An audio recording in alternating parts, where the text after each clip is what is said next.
34 साल के अतुल सुभाष के केस ने पूरे देश को हिलाकर रख दिया है। मुझे याद नहीं आता लास्ट टाइम किसी एक मामले पर लोगों को इतना गुस्सा और लोगों का इतना इमोशन एक साथ मैंने कब देखा था। पूरे सोशल मीडिया पर इस मामले पर ओपिनियन और इमोशन की बाढ़ आ रखी है। मरने से पहले अपने कई पन्नों के नोट में अतुल ने जो लिखा है उसे पढ़कर आपका कलेजा फट जाता है। उसकी वाइफ और घर वालों के बारे में पढ़कर आप यही सोच सकते हैं कि कोई इंसान इतना घिनौना और लालची कैसे हो सकता है। इस लेटर में अतुल ने अपने 4 साल के बेटे के लिए जो बातें लिखी हैं दोस्तों, उसे पढ़कर आप परेशान हो जाते हैं और बार बार यही ख्याल आता है कि काश अतुल के इस दुख का पहले पता होता तो कोई कुछ कर पाता, अतुल को इस दुनिया से जाने से रोक पाता, उन्हें उनके बेटे से मिलवा पाता। लेकिन ये सारी बातें अब सिर्फ काश ही होकर रह गई हैं।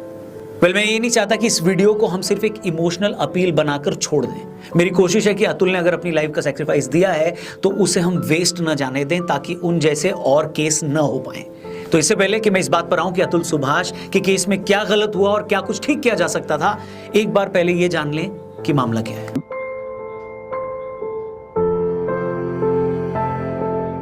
आपको बता दें, मूल रूप से बिहार के रहने वाले अतुल सुभाष बेंगलुरु में as an AI engineer job कर रहे थे। खुद अतुल ने अपने आखिरी नोट में बताया कि उन्होंने 2019 में एक मैट्रिमोनी साइट से मैच मिलने के बाद निकिता सिंघानिया से शादी की थी। शादी के अगले ही साल 2020 में उन्हें एक बेटा हुआ।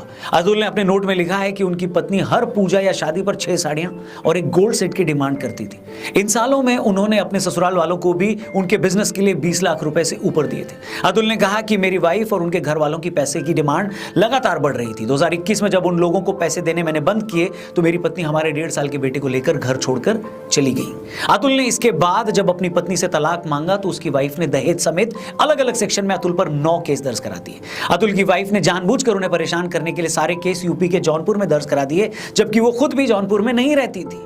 अतुल को पिछले 2 सालों में 50 बार से ज्यादा बार जौनपुर आना पड़ा। पहले उनकी पत्नी ने अतुल से उनके बच्चे के लिए 40,000 के मेंटेनेंस की डिमांड की और अपने लिए 1 करोड़ रुपए हर्जाना मांगा। जब अतुल 40,000 देने के लिए रेडी हो गए तो अतुल की बीवी ने हर्जाने की रकम बढ़ाकर 3 करोड़ कर दी। अतुल ने इस बात की शिकायत जब जज से की तो जज ने उल्टा अतुल को कहा कि तुम्हारे पास इतने पैसे होंगे तभी तो वो मांग रही है। मगर अब मैं जो आपको बताने जा रहा हूं उसे सुनकर आपके होश उड़ जाएंगे। अतुल ने कोर्ट में जज को जब यह बताया कि एनसीआरबी का डेटा बताता है कि दहेज के झूठे केसों के चलते कितने ही मर्द हर साल सुसाइड करते हैं, तो अतुल की बीवी या सास ने कहा कि ऐसा है तो तुम क्यों नहीं सुसाइड कर लेते। आखिरी सुनवाई के वक्त जब अतुल जौनपुर गए तो उन्हें देखकर उनकी सास ने कहा कि अरे तुम अभी जिंदा कैसे हो, हमें तो लगा कि तुमने सुसाइड कर ली होगी। इस पर अतुल सुभाष का जवाब था कि अगर मैं मर गया तो तुम्हारी पार्टी कैसे चलेगी। इस पर अतुल की सास ने कहा कि वो तो फिर भी चलेगी, तुम मर गए तो तुम्हारी प्रॉपर्टी तुम्हारी बीवी के नाम हो जाएगी, तुम्हारे माँ बाप के मरने के बाद उनकी प्रॉपर्टी भी तुम्हारी बीवी के ही नाम होगी, तुम्हारा खानदान सारी जिंदगी कोर्ट के चक्कर काटेगा। अतुल ने जज पर भी इल्जाम लगाया कि उन्होंने भी मुझसे 5 लाख रुपए की डिमांड की थी और जब मैंने वो पैसे नहीं दिए तो उन्होंने मेरी सुनवाई नहीं की। अपनी वाइफ के इसी टॉर्चर, पुलिस की मिली भगत और एक कथित करप्ट जज के चलते अतुल सुभाष ने 9 दिसंबर की रात अपनी जान दे दी। अपनी जान देने से पहले उन्होंने 40 पन्नों का एक नोट लिखा और 1-1.5 घंटे का वीडियो भी रिकॉर्ड किया। अतुल इस सिस्टम से इतने नाराज थे कि उन्होंने अपने नोट में यह तक लिख दिया कि मेरी अस्थियों को तब तक ना बहाया जाए जब तक कि मुझे इंसाफ नहीं मिल जाता, और अगर मुझे इंसाफ न मिल सके तो मेरी अस्थियों को कोर्ट के बाहर किसी गटर में बहा दिया जाए। कई पन्नों के अपने आखिरी नोट में अतुल ने ऐसी ऐसी बातें लिखी हैं जिसे पढ़कर आपका कलेजा फट जाएगा। क्या आप उस इंसान के दर्द का अंदाजा भी लगा सकते हैं जिसने अपनी बीवी और उसकी फैमिली को खुश करने के लिए सब कुछ किया, अपने साले तक के काम में मदद करी, अपने ससुराल को लाखों रुपए दिए, पत्नी की हर खुशी का ख्याल रखा।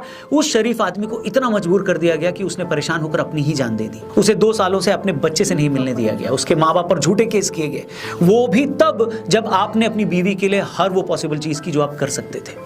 मैं मानता हूं कि इस देश में औरतों के हक के लिए जो कानून बने हैं उसका अपना इतिहास है, उसकी जरूरत भी है, लेकिन क्वेश्चन ये है, सवाल ये है दोस्तों कि इन्हीं कानूनों का फायदा उठाकर कई महिलाएं सीधे साधे मर्दों को फंसा देती हैं, उन्हें अपनी जान देने के लिए मजबूर कर देती हैं। उन महिलाओं का क्या जिन मामलों में औरतें ये साबित नहीं कर पाती कि सच में उनके पति ने उनसे दहेज मांगा था या नहीं, तो क्या उन मामलों में औरतों को भी कभी सजा होती है?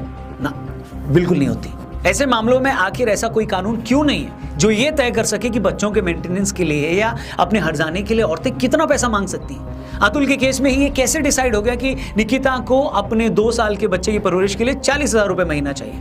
आखिर उसने कैसे तलाक के बदले 1 करोड़ के बजाय सीधे 3 करोड़ रुपए मांग लिए? ये तो दहेज कानूनों की आड़ में मर्दों के साथ लूटपाट है, डे लाइट रॉबरी। आखिर क्या रीजन है कि ऐसे केसेस में बच्चों की जॉइंट कस्टडी नहीं दी जाती? क्यों बाप को तरसाया जाता है? वो बेचारे तो अपने बच्चों का मुंह तक नहीं देख पाते। मैं साफ कह दूं कि जब मैं ये सारी बातें कर रहा हूं तो मैं कोई 498 या दहेज प्रताड़ना के लिए बने कानूनों के अगेंस्ट नहीं हूं। हर साल सिर्फ दहेज के मामलों में परेशान होकर 8,500 महिलाएं अपनी जान दे देती हैं। ये नंबर ही बताने के लिए काफी है कि ये लॉ कितना जरूरी है। लेकिन प्रॉब्लम वहां है जहां शहरी इलाकों में कुछ औरतें इस कानून को हथियार बनाकर मर्दों को ब्लैकमेल करती हैं, उनसे पैसे ऐंठती हैं, उनके माँ बाप को जेल भिजवा देती हैं और आदमियों को पता ही नहीं होता कि करना क्या है। आखिर क्यों मर्दों के हैरेसमेंट के लिए कोई कानून नहीं है? सवाल यही है। मैं कहता हूं साल में ऐसे 1000 केस भी क्यों ना आते हो, लेकिन कोई कानून तो होना चाहिए जिसका सहारा लेकर आदमी भी, मर्द भी अदालत में जा सके, अपनी बात रख सके। आज हम एक अतुल सुभाष की बात कर रहे हैं, लेकिन ऐसे कितने ही मामले हर रोज अखबारों के 8-9 पन्ने पर छपकर खत्म हो जाते हैं और किसी को हवा तक नहीं लगती। कुछ दिन पहले इसी तरह के एक मामले में सब इंस्पेक्टर हरीश ने अपनी जान दे दी। इसी तरह प्रोफेसर दीपांशु का मामला है, वो भी 1.5 साल से अपने बच्चे से नहीं मिले थे। इसी तरह के केस में मुंबई के संदीप पासवान ने भी अपनी जिंदगी खत्म कर दी थी। उनकी मंगेतर और उनकी फैमिली उन्हें लगातार टॉर्चर कर रहे थे। उन्होंने भी अपनी जान देने से पहले 20 पेज का एक नोट लिखा था और 20 मिनट का एक वीडियो बनाकर दुनिया को अलविदा कह दिया था। इसी तरह का केस तमिलनाडु के वास्को अनिल का भी है, जिन्होंने शादी के सिर्फ 2 महीने बाद ही अपनी जान दी थी। उनकी अपनी बीवी से जरा सी कोई बात हुई थी, जिसके बाद उसके ससुराल वाले लगातार उन्हें जेल भिजवाने की बात कर रहे थे, धमकियां दे रहे थे। वास्को के ससुर यूपी पुलिस में कांस्टेबल थे। वास्को की मौत के 1.5 साल बाद भी पुलिस ने इस मामले में कोई रिपोर्ट नहीं लिखी, लेकिन उनकी पत्नी ने जरूर वास्को के माँ बाप पर केस करवा दिया। आप उन माँ बाप की हालत के बारे में सोच सकते हैं जिन्होंने पहले अपना बेटा खोया और अब वो अपने आप को बेगुनाह साबित करने के लिए अदालतों के चक्कर काट रहे हैं। मैं पूछता हूं, अगर कानून की नजर में सब बराबर हैं तो ऐसे झूठे केसों से खुद को बचाने के लिए मर्दों के पास क्या ऑप्शन है? ऐसे मामलों में कानून उनकी क्या मदद करता है? जवाब है कुछ नहीं। और आपको पता है ऐसे मामलों में एक सबसे खतरनाक ट्रेंड क्या है? कई औरतें जिन चुपके से आंखों के रस्ते, मेरी इस रील पर 1 मिलियन व्यूज। और आपको पता है ऐसे मामलों में एक सबसे खतरनाक ट्रेंड क्या है? कई औरतें जिनका शादी के बाद एक्स्ट्रा मैरिटल अफेयर होता है, जब उनके पतियों को इस बात का पता लगता है और वो ऑब्जेक्शन करते हैं, तो ऐसी औरतें सीधे सीधे अपने हस्बैंड को धमकी देती हैं कि अगर तुमने इस मामले को ज्यादा उछाला या किसी को बताया तो मैं तुम्हारे खिलाफ 498 का केस करवा दूंगी। दीपिका नारायण भारद्वाज डॉक्यूमेंट्री मेकर हैं और उनकी संस्था ऐसे मर्दों के हक के लिए लड़ाई लड़ती है। दीपिका ने अपने ट्विटर हैंडल पर बताया कि अतुल के केस के बाद उनके पास अब तक ऐसे हजारों मैसेजेस आ चुके हैं। ऐसे ही एक मैसेज में एक आदमी ने लिखा है कि मेरी वाइफ का किसी के साथ एक्स्ट्रा मैरिटल अफेयर चल रहा था और उसके साथ मेरी वाइफ के फिजिकल रिलेशन भी थे। एक बार मैंने मेरी वाइफ को उस आदमी के साथ रंगे हाथों पकड़ लिया। मैंने जब ये बात वाइफ के घर वालों को बताई तो उन्होंने लिटरली मुझसे भीख मांगी कि मैं उसे माफ कर दूं। उस आदमी ने कहा कि मेरी फैमिली की भी रेपुटेशन का सवाल था तो मैंने उसे माफ कर दिया। लेकिन कुछ दिन बाद मैंने मेरी वाइफ को फिर से उस आदमी के साथ पकड़ लिया। इस बार जब मैंने उनकी फैमिली से शिकायत की तो मेरे ससुर जी ने कहा कि फिर क्या हो गया, एडजस्ट कर लो। इसके बाद मैं तलाक लेने कोर्ट गया तो मेरी वाइफ ने मुझ पर 9 झूठे केस करवा दिए और आज मेरी जिंदगी नर्क हो रखी है। अब क्या कोई कानून का एक्सपर्ट मुझे बताएगा कि ऐसे मामलों में एक मर्द करे तो करे क्या? एक तो उसके साथ धोखा हो रहा है, उसका भरोसा तोड़ा गया और सामने वाले ने जब इसकी शिकायत करी तो उल्टा उस पर ही केस कर दिया गया। मतलब जैसे लॉज हैं उसमें आदमी अपनी बीवी का धोखा भी सहे और उस पर ऑब्जेक्ट करे तो उल्टा उस पर ही केस कर दिया जाए। ये किस तरह की सोसाइटी बना रहे हैं? मैं फिर कह रहा हूं कि ऐसा नहीं है कि औरतें धोखा देती हैं तो आदमी नहीं देते, आदमी उससे कहीं ज्यादा देते हैं। औरतें अगर दहेज के झूठे मामले दर्ज करवाती हैं तो औरतों के साथ दहेज के लिए होने वाले सच्चे मामले भी लाखों में हैं और ऐसे ही मामलों में औरतों को ताकत देने के लिए 498 जैसे कानून भी बने। लेकिन फिर सवाल यही आता है कि अगर औरत भी आदमी की तरह चालाक है, धोखेबाज है, लालची है, तो ऐसे मामलों में यही कानून आदमी को यानी मर्द को क्या ताकत देता है? इसका जवाब है कुछ नहीं। हमारे साथ प्रॉब्लम यह है कि जब भी हम औरतों के साथ जुड़े किसी एक मुद्दे की बात करते हैं तो हम ये मानने को तैयार ही नहीं होते कि मर्द भी तो विक्टिम हो सकता है। जैसे कुछ साल पहले जब पूरी दुनिया में मी टू मूवमेंट चला तो दुनिया भर के मर्दों को नेम शेम किया गया। सालों बाद औरतों ने आगे आकर बताया कि कैसे कैसे किस किस आदमी ने उन्हें कब कब टॉर्चर किया, उसका शारीरिक शोषण किया। मुझे लगता है कि ये मूवमेंट सही था। इससे बहुत सारे मर्दों के मन में डर भी आया कि हमने भी कोई गलती की तो हमारी भी ऐसे ही बदनामी हो सकती है। लेकिन मेरा एक सवाल है दोस्तों, अगर कुछ औरतों को आगे बढ़ाने के लिए मर्दों ने उनसे कुछ फेवर मांगे और कुछ औरतों ने ऐसा करने से मना कर दिया, अगर ये एक रियलिटी है तो एक रियलिटी ये भी है कि न जाने ऐसी कितनी महिलाएं भी हैं जो अपने औरत होने का फायदा उठाकर दफ्तरों में, ऑर्गेनाइजेशंस में आगे बढ़ जाती हैं। क्या आपके ऑफिस में ऐसी कोई लड़की नहीं है? और क्या इन लोगों की वजह से जेन्युइन एम्प्लॉइज को नुकसान नहीं होता? फिर चाहे वो कोई लड़का हो या लड़की क्यों ना हो। अब आपके सामने कोई अगर सबूत के साथ ये कह भी दे कि फला लड़की इस तरीके से आगे बढ़ी है, उसने मेरा ये नुकसान किया है, तो क्या आप उस मर्द की बात सुनेंगे?